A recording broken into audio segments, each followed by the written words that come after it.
Have you ever trusted someone so completely that you handed them a year of your blood, sweat, and brilliance, only to watch them steal it, claim it as their own, and mock you for being naive? I have. The betrayal cut deep, watching my creation paraded before executives while I sat invisible in the corner. But what he didn't know, what none of them knew, was that I'd kept something back, a secret weapon, buried in the code where only I could reach it. And when the time came, I would show them all what naive really meant. My name is Emily Hart, and at 32, I thought I'd finally found my place in the tech world. Denver's startup scene had become my battlefield, and Novus Systems was where I'd chosen to plant my flag. The office sprawled across the 15th floor of a glass tower in Lodo, all exposed brick and Edison bulbs, the kind of calculated authenticity that screamed innovation to venture capitalists. I remember those early mornings vividly, arriving before sunrise when the mountains were just purple shadows against the dawn. The office would be empty except for the hum of servers and the occasional engineer who'd never left from the night before. This was my sanctuary, my laboratory, where I'd been crafting something that would change everything. For 12 months, I'd poured myself into Project Helios, not the official name, but what I called it in my head. A revolutionary approach to predictive analytics that could anticipate user behavior patterns with unprecedented accuracy. While everyone else was still playing catch-up with basic machine learning, I was 3 steps ahead, weaving neural networks that could practically read minds.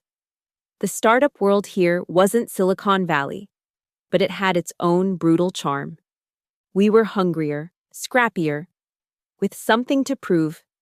Every happy hour at Union Station, every networking event at Rhino buzzed with desperate ambition. Everyone wanted to be the next unicorn, the success story that would put Denver on the tech map for good. Being a woman in this environment meant walking a tightrope every single day. Too aggressive, and you were a bitch. Too collaborative, and you were weak. Too attractive, and you were a diversity hire. Too plain, and you were invisible. I'd learned to navigate these waters with careful precision, letting my work speak louder than any posturing could. My workspace reflected this balance, organized but not obsessive, personalized but professional.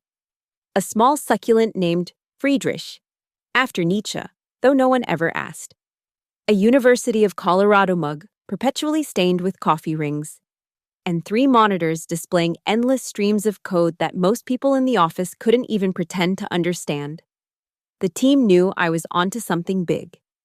They'd see me in the conference room during lunch, whiteboard covered in algorithms, or catch me muttering to myself while debugging at midnight. Some offered help, but I'd learned early that in this ecosystem, collaboration too often meant someone else taking credit for your breakthrough. Our CEO, Richard Blackstone, had that peculiar mix of technical ignorance and business acumen that somehow attracted investors like moths to flame. He'd drop by occasionally, nodding thoughtfully at my progress reports while clearly understanding maybe 10% of what I was saying. But he understood numbers, and the projections I showed him made his eyes light up with dollar signs. "This could be our Series B ticket," he'd said last month, clapping me on the shoulder with his too firm handshake enthusiasm. "Keep this under wraps, Emily. Industrial espionage is real, even in Denver." If only he knew the real threat wasn't from the outside. The irony wasn't lost on me that I'd spent a year building something designed to predict human behavior. Yet I'd failed to see the betrayal coming from within my own team. But then again, maybe that's the thing about trust. It creates blind spots exactly where you need vision most. Those late nights, fueled by Thai takeout from the place on Larimer and enough caffeine to kill a horse, I'd felt invincible. Every breakthrough, every elegant solution to an impossible problem, felt like vindication for all the times I'd been overlooked, underestimated, or straight up ignored. The city lights would twinkle below, and I'd imagine the moment when Project Helios would launch, when all those doubters would have to acknowledge what I'd built. I pictured press releases, TED Talks, maybe even a Fortune 40 under 40 mention. What I didn't picture was someone I trusted standing in front of the board, presenting my work as his own, while I sat frozen in disbelief, my entire world crumbling with each PowerPoint slide. But that Tuesday morning in early spring, with the Rockies still capped in snow and the sunrise painting the office gold, I was still naive enough to believe that hard work and brilliance were enough, that talent would be recognized, that the system, despite its flaws, would ultimately be fair. I was about to learn exactly how wrong I was. Mark Sullivan entered my life like a perfectly executed Trojan horse. 38, with that kind of premature gray that made him look distinguished rather than old. He'd been promoted to product team lead 3 months after I'd started Project Helios. His reputation preceded him, MIT graduate, former Amazon. The kind of resume that made VCs swoon. He had this way of making you feel like you were the only person in the room worth talking to. Direct eye contact, active listening, the occasional touch on the arm when making a point. I'd seen him work this magic on everyone from interns to investors, but when he turned that attention on me, I still fell for it. "Emily," he'd said one April afternoon, sliding into the seat next to me in the break room. "I've been watching your work. What you're building, it's exceptional." The compliment hit differently coming from him. Mark didn't throw praise around carelessly. When he said something was good, people listened. Board members listened. "I want to help," he continued, stirring his black coffee with deliberate slowness. "This project deserves resources, proper support. Let me be your advocate." Looking back, I should have noticed the way he said "this project" instead of "your project." But I was tired of fighting alone, tired of being the only one who understood what Helios could become. Having someone like Mark in my corner felt like finally catching a break. Over the next few weeks, he played his role perfectly. He'd drop by my desk with insights from his Amazon days, connect me with his network of engineers, even stayed late a few nights to brainstorm solutions to particularly thorny problems. Each time, he'd ask seemingly innocent questions, request documentation to better understand the scope, or suggest I share my progress reports with him for strategic alignment.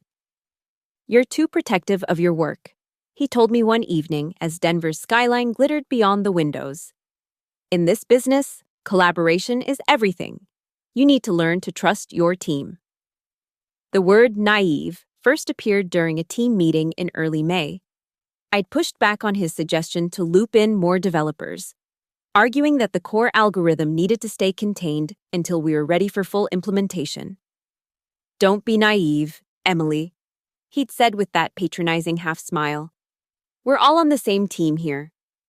The others around the table nodded. Of course they did. Mark had that effect on people, making his opinion feel like consensus, his judgment feel like wisdom. So I shared more. Not everything. Some instinct held me back. But enough. Enough architecture documents, enough code repositories, enough breakthrough moments that I thought I was building trust when really I was handing over ammunition. The betrayal came on a Thursday, May 23rd, 2:00 p.m. Conference Room A. An emergency board meeting that I hadn't been invited to, except Richard's assistant had accidentally included me on the catering order email. Something made me slip into the back of the room just as Mark was clicking through to his third slide.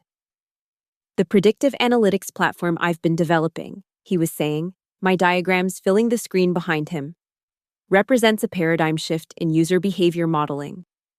My body went cold, then hot, then numb. I watched him walk through my algorithms, my innovations, my year of work, with the casual confidence of someone reciting their own phone number.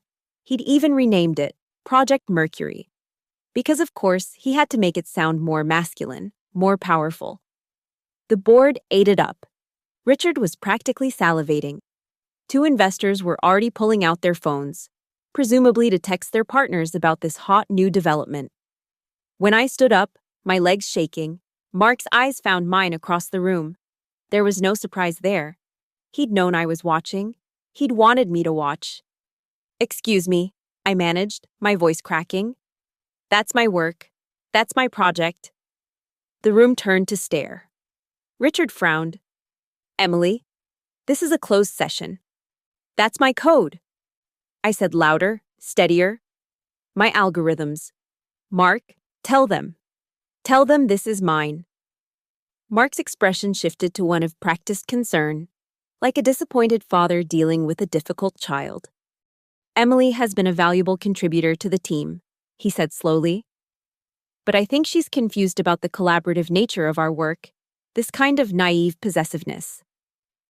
Well, it's unfortunately common with junior developers who don't understand how enterprise development works.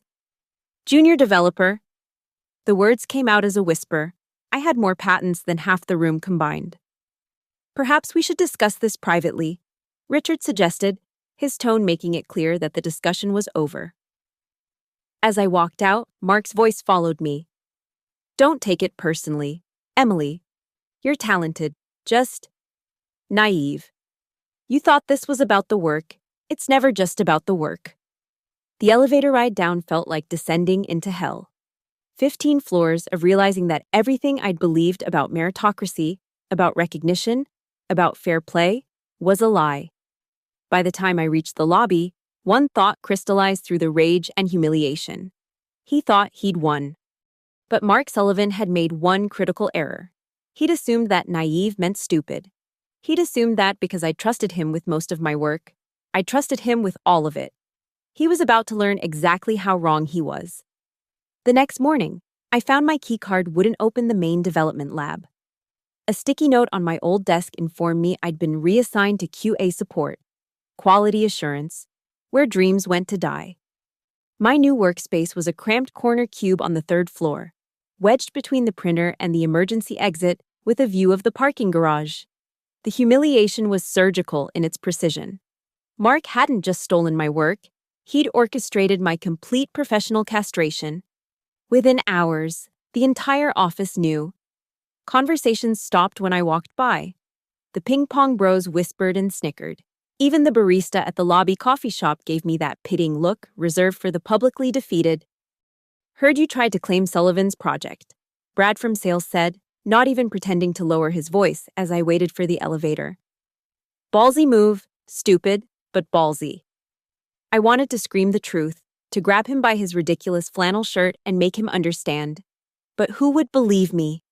Mark had played this perfectly. The senior leader with the sterling reputation versus the emotional woman who disrupted a board meeting with baseless accusations. That first week in exile, I'd lie awake at 3 a.m., rage burning through my chest like acid. My apartment in Capitol Hill, usually my refuge, felt like a prison. I'd pace the hardwood floors, replaying every interaction. Every moment I'd missed the signs. The half-empty wine bottles accumulated. The Thai takeout containers piled up. My mom called twice. I didn't answer. The worst part was the gaslighting. Mark would walk past my new desk, pat the cubicle wall, and say things like, "How's the QA work treating you? Good to learn all aspects of the business, right?" Or he'd forward me emails about Project Mercury's progress, CCing Richard, with notes like, "Keeping you in the loop since you contributed to the early brainstorming, contributed to the early brainstorming." One particularly dark Thursday, after Mark announced that Mercury had secured an additional $2 million in funding, I found myself in the bathroom, gripping the sink, staring at my reflection. The fluorescent lights made me look ghostly, hollow. 3 weeks of barely sleeping, barely eating, barely existing had taken their toll. "You're better than this," I whispered to my reflection, though I wasn't sure I believed it anymore. The company Slack buzzed constantly with congratulations for Mark. The Denver Post ran a puff piece about Novus Systems' innovative leadership. He was invited to speak at Denver Startup Week. Meanwhile, I was debugging other people's code, finding missing semicolons, and running test scripts, work an intern could do. But it was during one of those mindless debugging sessions that the ember of revenge began to glow. I was reviewing some of Mercury's peripheral code, the parts Mark had graciously allowed the QA team to see, when I noticed something. The authentication module he'd implemented was calling functions that didn't exist. Functions that I'd never documented. Functions that lived only in my personal laptop, in files I'd never shared. He had my public work. my visible architecture, my documented breakthroughs. But the engine that made it all actually work, the elegant solution that turned theoretical brilliance into practical application, that was still mine. A laugh bubbled up, startling the intern. 2 cubes over. It was the first time I'd felt anything other than rage or despair in weeks. Mark had made a critical mistake, one that his ego had blinded him to. He'd assumed that because I'd been naive enough to trust him, I'd been careless enough to give him everything. But paranoia and naivety aren't mutually exclusive. I'd learned long ago to keep insurance. That night, for the first time since the betrayal, I opened my personal laptop. My real work stared back at me, the quantum leap in the algorithm that made everything else possible. Without it, Mercury was just an impressive shell, a beautiful car with no engine. Mark could demo it, sure. He could show PowerPoints and prototypes. But when it came time to actually deliver, he'd fail. Spectacularly. Publicly. Unless I gave him what he needed. Unless I came crawling back, begging to help, accepting whatever crumbs he threw my way. That's what he expected. That's what they all expected. For me to break, to accept my place, to be grateful for whatever they allowed me to have. I closed the laptop and poured myself a wine. Just 1 glass this time. Outside, Denver's lights sparkled with promise again. Somewhere out there, Mark was probably at another networking event, basking in stolen glory, never suspecting that his triumph was built on foundations of sand. "You want to play games?" I said to the empty room, raising my glass to the city lights. "Let's play." The ember of revenge had caught fire. Now I just needed to find the right accelerant, and I knew exactly where to start looking. The secret weapon had been born from paranoia, not prescience. 6 months into developing Helios, I'd attended a Women in Tech panel where a senior engineer from Google had said something that stuck. Always keep your crown jewels in a separate vault. You never know when someone will pick the lock to your main safe. At the time, I'd thought she was being dramatic. But something about the way she'd said it, tired, knowing, like someone who'd learned the hard way, made me listen. That night, I'd separated the core innovation from the main code base. Not the whole thing, just the crucial piece. A recursive learning function that allowed the algorithm to evolve its predictions in real time, adjusting to micropatterns in user behavior that traditional models would miss. I called it the Prometheus module, the fire stolen from the gods. Without it, the rest of the system was like a symphony without its crescendo, technically complete but missing the element that made it transcendent. The beauty was in how I'd hidden it. The main codebase had references to the module, placeholder functions that looked functional to anyone reviewing the architecture. Mark could run basic demos, show impressive-looking dashboards, even generate preliminary predictions that would wow investors. But when it came to actual deployment, when real users started generating real data at scale, the system would plateau at about 60% accuracy, good enough to seem promising, not good enough to revolutionize anything. I'd written Prometheus on my personal laptop during weekend trips to coffee shops in Boulder, away from Novus's network, away from any digital trail that could connect it to the company's IP. The code lived on an encrypted drive that had never touched the company servers.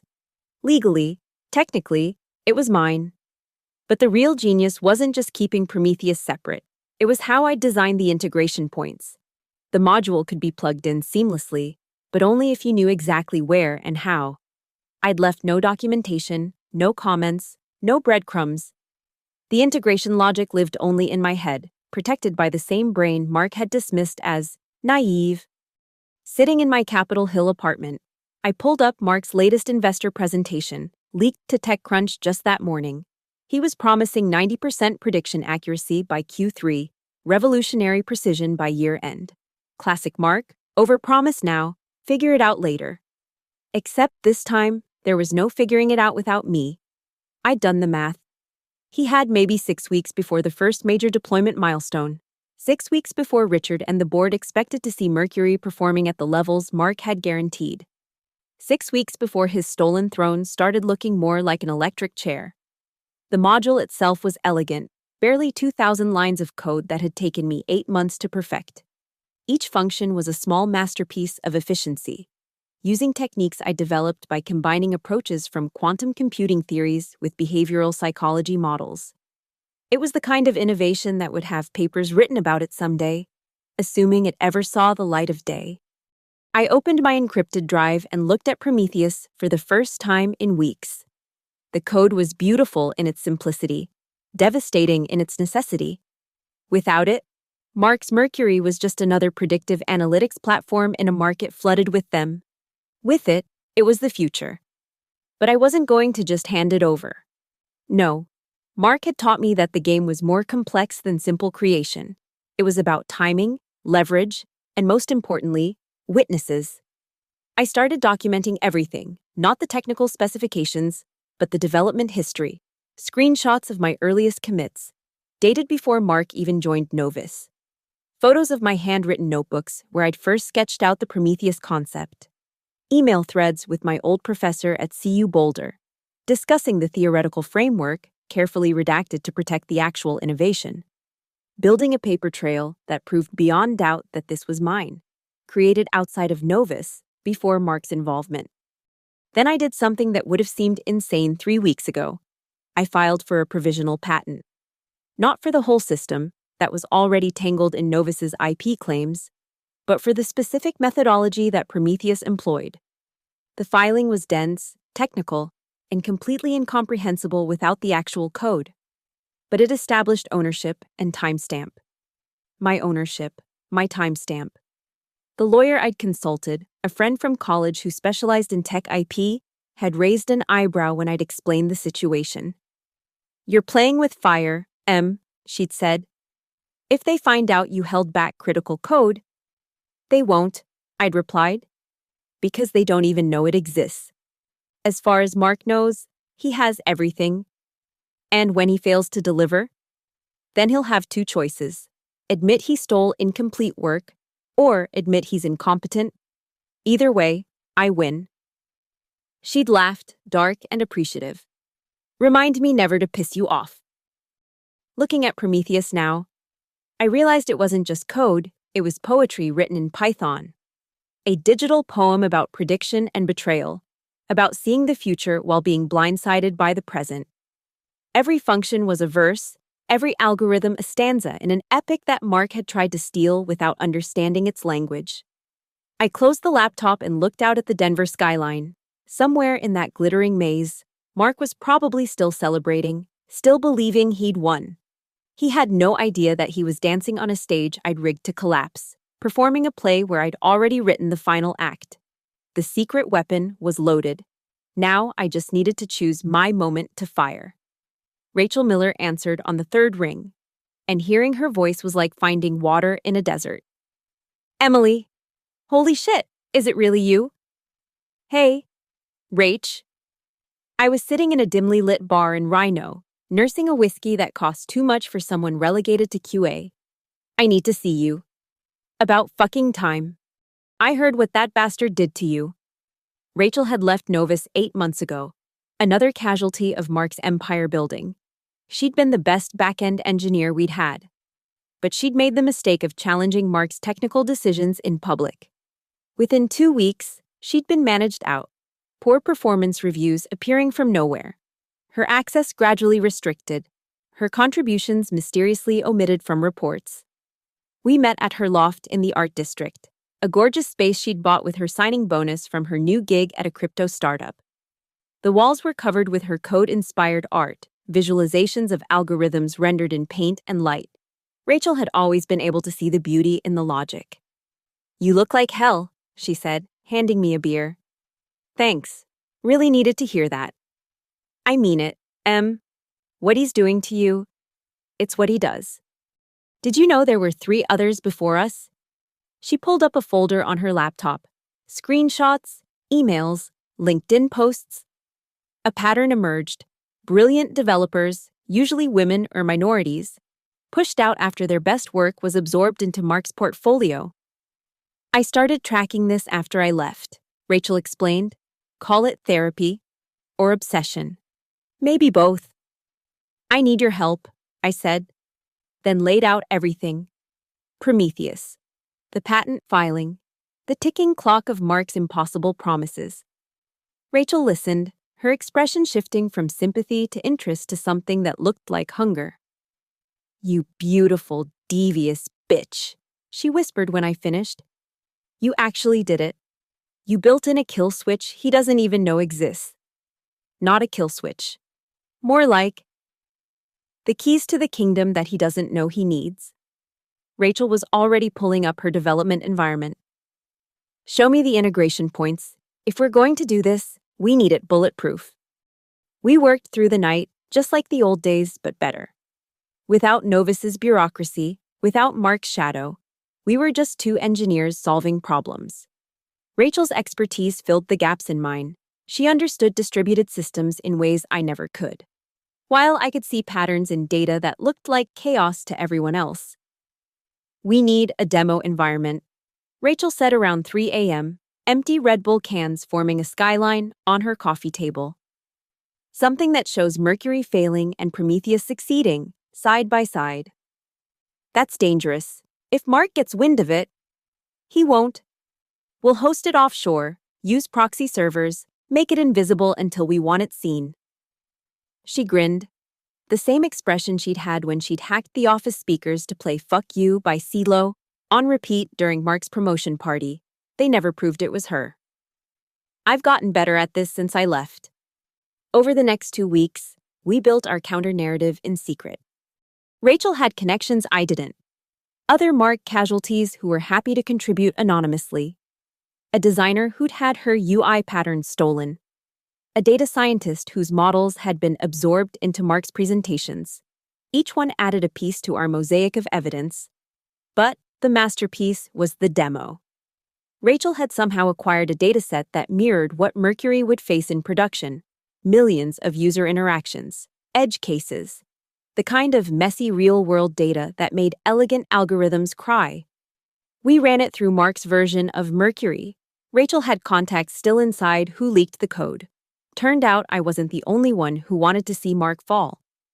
The results were exactly what I'd predicted, 62% accuracy. Degrading over time as the system failed to adapt. Impressive enough for a demo, catastrophic for a product launch.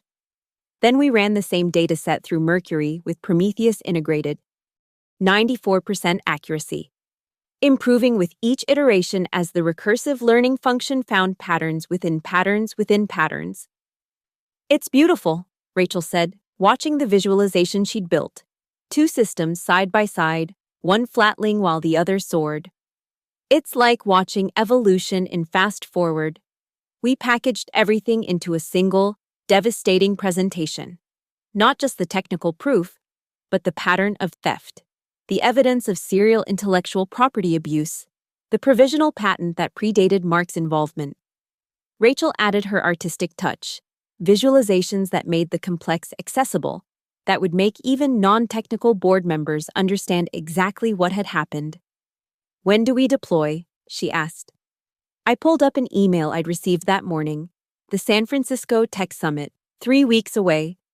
Mark was giving a keynote about Mercury, with live demonstrations planned. Every major tech investor on the West Coast would be there. Tech journalists were already writing preview pieces. He's going to announce the production launch, I said. Promise delivery dates, sign contracts on stage, full PT Barnum. Rachel's smile was sharp enough to cut glass. And we'll be there? We'll be there. She raised her beer. To revenge served at exactly the right temperature. To justice, I corrected, though we both knew it was the same thing.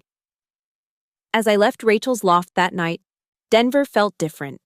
Less like a place where I'd been defeated. More like a city that was about to witness something spectacular. The mountains in the distance weren't barriers anymore. They were an audience, waiting for the show. Mark thought he'd isolated me, broken me, reduced me to nothing. He had no idea he'd actually given me exactly what I needed, an ally with nothing to lose, time to prepare, and the kind of righteous fury that could move mountains. Or at least, destroy one particular man's carefully constructed kingdom. The Moscone Center in San Francisco, gleamed under the June sun, its glass facades reflecting the controlled chaos of Tech Summit. 20,000 attendees, every major publication. Venture capitalists with more money than small countries' GDPs. Mark had chosen the perfect stage for his triumph. It would also be perfect for his downfall. Rachel and I had press passes. She'd called in a favor from a journalist friend who owed her for a leaked story about crypto fraud. We looked the part.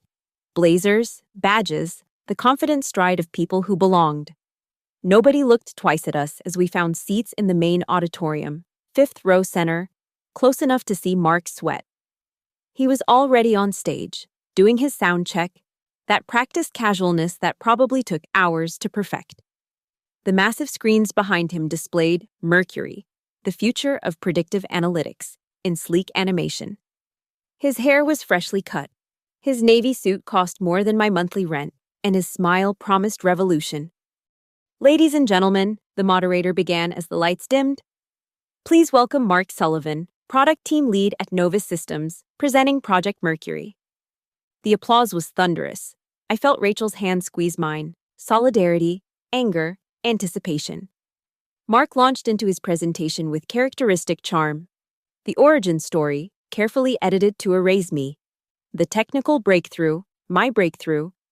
The potential applications that would fundamentally transform how businesses understand their customers. We're not just predicting behavior, he said, clicking to a slide showing impressive graphs. We're anticipating desire itself. My words. From a late-night brainstorming session when I'd tried to explain Prometheus to him, he'd even stolen my poetry. 20 minutes in, he moved to the live demonstration. Now, I know what you're thinking. Anyone can show slides. Let me demonstrate Mercury's power in real time. He pulled up the demo environment, the one they'd been carefully controlling for weeks. Safe data, predicted outcomes, nothing that could fail. The system performed beautifully, the audience murmuring appreciation as it predicted user choices with impressive accuracy. But here's where it gets interesting, Mark continued. We're so confident in Mercury that we're going to run it on completely fresh data, provided by Summit participants. If you'll check your phones, you'll find a link. This wasn't part of his planned presentation. I saw his assistant frantically typing on her laptop, probably trying to figure out where this was going. Mark was improvising, his ego unable to resist showing off. That's when I stood up. "Excuse me," I called out, my voice carrying in the momentary silence between his sentences. "I have a question about the accuracy rates." Mark's eyes found me, and I saw the flicker of recognition, the flash of annoyance. "I'm sorry. We'll have Q&A after. It's just that your demo is showing 89% accuracy, but the architecture you're presenting has a theoretical ceiling of about 60% without the Prometheus module." I pulled out my laptop, already connected to the auditorium's guest Wi-Fi. "May I?" The moderator looked confused. Mark's smile turned rigid. "I'm not sure what you're—" "Oh, I'm sorry. I should introduce myself."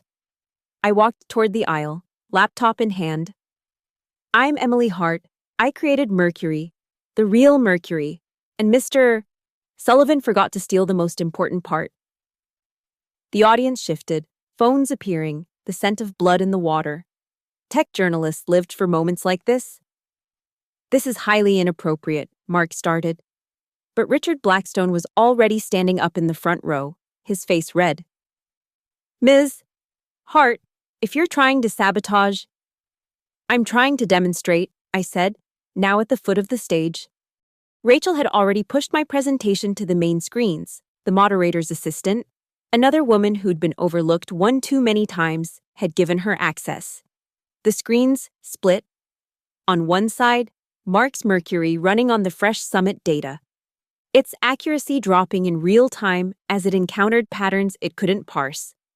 On the other, the same data running through Mercury with Prometheus integrated, the accuracy soaring past 90%, past 95%. "That's impossible," Mark said, his microphone catching every note of panic. "You don't have access to my own code?" I pulled up the patent filing, the timestamps, the development history. to the algorithm I created 9 months before you even knew what predictive analytics meant. The auditorium erupted, cameras flashing, reporters shouting questions, investors pulling out phones. Mark stood frozen on stage, his mouth opening and closing like a fish drowning in air. Rachel took the mic from the moderator's table. We have documentation of systematic IP theft, not just from Emily, but from multiple developers at Novus. Everything will be available on a website that's going live. Now, she clicked a button on her phone. Behind Mark, the screens changed to show our evidence site, document after document scrolling past, a parade of his deceptions. This is corporate espionage, Mark finally managed. No, I said, climbing onto the stage despite security moving toward me. This is what happens when you mistake kindness for weakness, when you assume that because someone trusts you, they're naive. I looked directly at him, this man who'd tried to destroy me. You called me naive for believing in fairness, but you're the one who was naive, Mark. You thought talent could be stolen. You thought innovation could be copied. You thought you could take credit for something you could never understand. Security reached me, but the damage was done. Every major tech publication had their headline. Every investor was reconsidering. Every person Mark had stepped on to climb his ladder was sharing their story on social media. As security escorted me out, I passed Richard Blackstone. His face was purple with rage, but not at me. He was staring at Mark like a man who'd just realized he'd bet everything on a mirage. The Prometheus module, I told Richard quietly. The real innovation. It's mine, patented and protected. Without it, Mercury is worthless. With it, I shrugged. Well, you saw the demonstration. Outside, Rachel was waiting with champagne she'd bought from the Summit bar. That was fucking beautiful, she said. It's not over, I replied. But I was smiling. For the first time in months, I felt like myself again. My phone buzzed. 17 missed calls from Novus board members, 43 emails from investors. A text from my old MIT professor. Saw the live stream, always knew you were destined for greatness. But the best notification was from TechCrunch. Breaking Novus Systems product lead accused of IP theft in dramatic summit confrontation. The subheadline, Emily Hart demonstrates how naive engineer outsmarted Silicon Valley's newest villain. The aftermath unfolded with the beautiful precision of a controlled demolition. Within 3 hours of the confrontation, Mercury Gate was trending globally. Someone had live-streamed the entire event, and the clip of Mark's face when the real accuracy numbers appeared had already become a meme. By evening, Novus Systems stock had dropped 12% in after-hours trading. The board called an emergency meeting that lasted until 3 a.m. I knew because Rachel had a friend in building security who texted updates, shouting audible from the conference room. Mark escorted out by security at 2:47 a.m. Richard Blackstone throwing what appeared to be a laptop bag into the dumpster. The official statement came at 6 a.m. Pacific. Novus Systems announces the immediate termination of Mark Sullivan pending investigation into intellectual property irregularities. The board extends its sincerest apologies to Emily Hart and other affected developers. But the real vindication came in the details that emerged over the following days. Tech journalists, smelling blood, had excavated Mark's history. 3 previous companies, similar patterns. A GitHub repository of borrowed code, a trail of NDAs and quiet settlements. The house of cards didn't just fall, it disintegrated. Mark tried to fight back. Of course. His LinkedIn post about collaborative development being mischaracterized got ratioed so hard he deleted his entire profile. His lawyer sent cease and desist letters that my IP attorney laughed at over drinks. He's got nothing, she said. You documented everything. He's radioactive. The sweetest moment came when his Mercury presentation deck leaked, the one he'd prepared for post-summit investor meetings. Slide 47 was titled Risk Mitigation. And underneath, in his own words, Emily Hart's involvement minimal, easily replaceable, no technical dependencies. No technical dependencies. Rachel had that phrase printed on a t-shirt. Within a week, I was fielding calls from every major tech company in the Valley: Google, Apple, Meta, offering packages that made my eyes water. But the most interesting call came from an unexpected source: the original Novus investors. "We fucked up," said Jennifer Liu, the lead partner at Apex Ventures, with refreshing honesty. "We should have seen through Sullivan. We should have protected the actual talent. We want to make this right." The offer was simple: return to Novus as Chief Technology Officer. With Mark's entire team reorganized under me, full control of Mercury, now properly renamed Helios, equity that would make me one of the largest shareholders, and the budget to hire my own team. Starting with Rachel Miller, I said, "Done." The return to the Novus office was surreal. The same elevator, but this time rising to the executive floor. The corner office that had been Mark's, now mine. His pretentious abstract art replaced with my whiteboard walls. His $3,000 ergonomic chair, which I donated to charity, swapped for my simple desk setup where the magic actually happened. The best part was the team meeting. The same developers who'd avoided eye contact in the hallways now looked at me with something between respect and relief. Mark's cult of personality had evaporated, leaving people who just wanted to build something meaningful. "We're starting over," I announced. "Not the tech, that's solid. But the culture. No more stolen credit, no more power plays. Your code, your recognition. We're going to build something revolutionary. And everyone who contributes will be part of that story." The applause was genuine this time. I found out later that Mark had tried to get hired at 3 different firms. Each time, someone would Google him, find the summit video, and the opportunity would mysteriously disappear.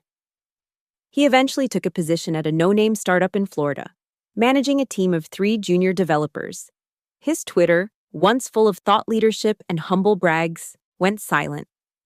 But the moment that really marked the end came 6 weeks later. We were launching Helios properly: no fake demos, no stolen presentations, just brilliant technology solving real problems.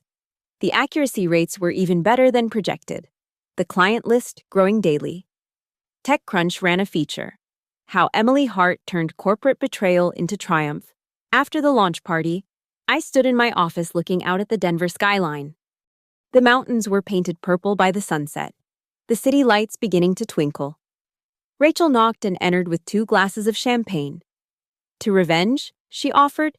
"To justice," I corrected, as had become our tradition. "To whatever we call it when the assholes finally lose." She laughed. My phone buzzed. A LinkedIn notification. Mark Sullivan had viewed my profile. No message, no connection request. Just that little notification that he'd looked. I imagined him in his Florida apartment, scrolling through my success, seeing everything he'd tried to steal now rightfully mine. I blocked him, not out of anger or fear, but because he simply didn't matter anymore. He was a footnote in my story, a cautionary tale I'd tell at women in tech panels. The man who'd called me naive, who'd thought trust was weakness, who'd believed that power came from taking rather than creating. "You know what the best revenge really is?" I asked Rachel. "Success?" "No," I said, turning away from the window. "It's making them irrelevant." Mark thought he was the main character in this story. Turns out, he was just a minor villain in mine. The Prometheus module hummed along in the background, processing millions of data points, learning, evolving, predicting patterns Mark could never have understood. The code he'd tried to steal without comprehending its heart, the naive girl's secret weapon that had destroyed an empire built on deception. Naivety, I'd learned, wasn't about trusting too much. It was about underestimating your own power. And that was a mistake I'd never make again. The summit confrontation had been 6 months ago, but it felt like a lifetime. I stood on the same stage at the Moscone Center, this time as the keynote speaker for the Winter Tech Conference. The irony wasn't lost on me. The exact spot where Mark's empire had crumbled was where I was now presenting Helios's first-year results. The auditorium was packed. Standing room only. Not because of drama this time, but because Helios had revolutionized 3 industries in half a year. healthcare providers using our predictions to identify at-risk patients before symptoms appeared, retailers preventing supply chain disruptions weeks in advance, educational platforms adapting to student learning patterns in real time. A year ago, I began, my voice steady and clear. Someone told me I was naive, that I didn't understand how the game was played. They were right about one thing. I didn't play games. I built solutions. The presentation flowed smoothly. No stolen words, no borrowed brilliance, just the pure joy of sharing something I'd created.